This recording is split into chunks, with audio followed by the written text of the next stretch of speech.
আমার ছেলের এবারে সেকেন্ড ক্রিসমাস। প্রথমবারে তো এতটাই ছোট ছিল যে কিছু বুঝতোই না। তো এবারে হাঁটাও শিখে গেছে। তো ভাবলাম যে সুন্দর করে সাজিয়ে গুছিয়ে ক্রিসমাসটাকে সেলিব্রেশন করি। আরও অনেক অনেক স্বপ্ন আছে, সেগুলোকে আস্তে আস্তে পূরণ করব। তো এটা one of the bucket list. এরপর থেকে প্রতিবারই ক্রিসমাস একটা ভালোভাবে সেলিব্রেট করার প্ল্যান আছে।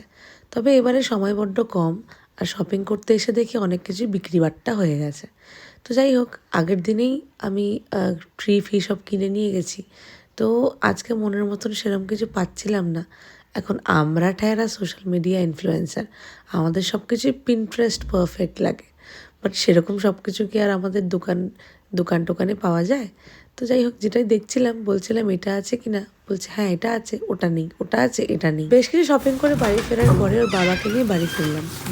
বাবা দেখলো প্রায় 15 দিন পরে, আর দেখো কিরকম রিয়াকশন দিল। কি বাবা বাবা বাবা দেখছো?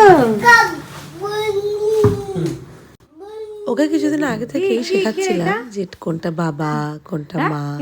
তো মা তো বাচ্চা একটু দেরিতেই বলে, কিন্তু বাবা বলা কত তাড়াতাড়ি শিখে গেল। তো আমার ছেলে হাঁটতে শিখে গেছে, তো সেজন্য অনেকটাই রিলিফ এখন। বাট ওই যে পেছন পেছন দৌড়তে হয়। দেখো বাবার ফোন নিয়ে কি শুরু করেছে। অনেক দিন পরে বাবাকে পেলো, আর পেয়েই ভীষণ ফুললো। দেখো ঠাকুরদাকে কেমন প্রণাম করছে। আমার ছেলে প্রচণ্ড আধ্যাত্মিক হবে বলে মনে হচ্ছে। কেন কি, ঠাকুর দেখলে থাকতেই পারে না। আমি যদি পুজো দিতে বসি, 1 সেকেন্ড অন্য কোথাও থাকবে না। সামনে পুজোতে বসে প্রণাম করবে, ধূপকাঠি জ্বালানোর চেষ্টা করবে, এইসব করবে। বাচ্চাদের এই জিনিসগুলো দেখতে ভারী ভালো লাগে। তো তারপর আমরা ভাবলাম যে একটু বের হই। কেন কি অনেক দিন বাইরে বেরোয় না, মাঝখানে ওর জ্বর এসেছিল, এবং জ্বরের চক্করে আমরা বাইরে ওকে বেরই হইনি নিয়ে। তো তারপর জ্বর সেরে গেছে, বাট ভয় লাগছে কেন কি এত ঠান্ডা পড়েছে। তো যাই হোক, এই লিফটে করে নামছে আজকে প্রথম হেঁটে হেঁটে, মানে ও সদ্যই হাঁটা শিখলো। তো যাই হোক, আমার তো সত্যি কথা ভীষণ আমি এনজয় করি মাদারহুডটাকে।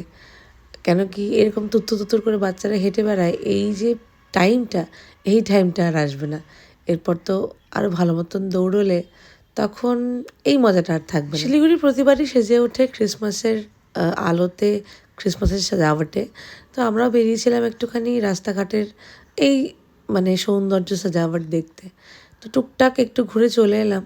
কেন কি ওই সে আগে আমরা স্কুটি করে বেরোতাম, আর পাপা ভীষণ খুশি হয় স্কুটি করে বেরোলে, কিন্তু যা ঠান্ডা আর যা হাওয়া, তাতে আমার আর সাহসে। নেক্সট ব্লগে বলছি আমরা শপিং কী কী করলাম আর কীভাবে সাজালাম আমাদের ক্রিসমাস ট্রিকে।